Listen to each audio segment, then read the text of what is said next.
এরপর আমরা দেখবো যে স্পেশাল ফাংশন আসলে কি করা যায়।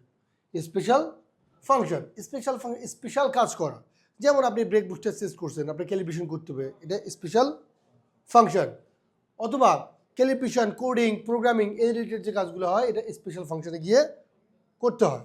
এই কাজগুলো এখান থেকেও করতে পারবেন, আবার ওই ভিতর থেকেও করতে পারবেন। ডায়াগনোসে গিয়ে, মডেলের মধ্যে গিয়ে, ইসিউর মধ্যে ঢুকেও করতে পারবেন। স্পেশাল ফাংশন আছে, স্পেশাল ফাংশনগুলো কী কী দেখেন।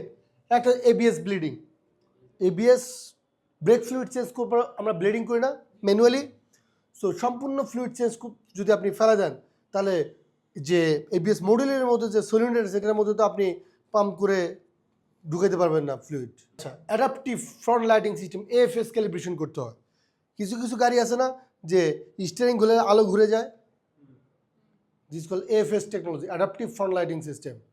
ঠিক আছে, এটা calibration. AdBlue technology, European BMW গাড়িতে অ্যাডব্লু টেকনোলজি আছে, মানে ইমিশন কন্ট্রোলের একটা লেটেস্ট টেকনোলজি, এগুলো আমরা আলোচনা করবো আর কি। ওই হাইয়েস্ট গাড়িগুলো আছে না, Toyota Hiace 1 KD 2 KD engine, যেটাতে ডিপিএফ আছে, দেখবেন অনেক সময় একটা হলুদ কালারের সাইন আছে এমন।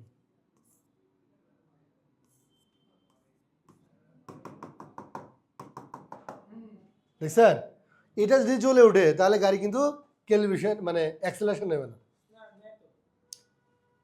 ন্যায় হচ্ছে কিন্তু অ্যাক্সেলারেশন পোর হবে, তারপর হচ্ছে একটু অ্যাক্সেলারেশন কম নেবে আর কি।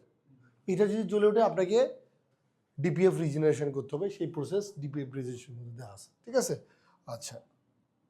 এরপর হচ্ছে যত ধরনের কাজ আছে এই আপনি এখানে steering angle reset, injector coding সব করতে পারবেন। তবে এই কাজগুলো এখান থেকেও করতে পারবেন, আবার ওই ভিতর থেকেও করতে পারবেন। ডায়াগনোসে গিয়ে, মডেলের মধ্যে গিয়ে, ইসিউর মধ্যে ঢুকেও করতে পারবেন।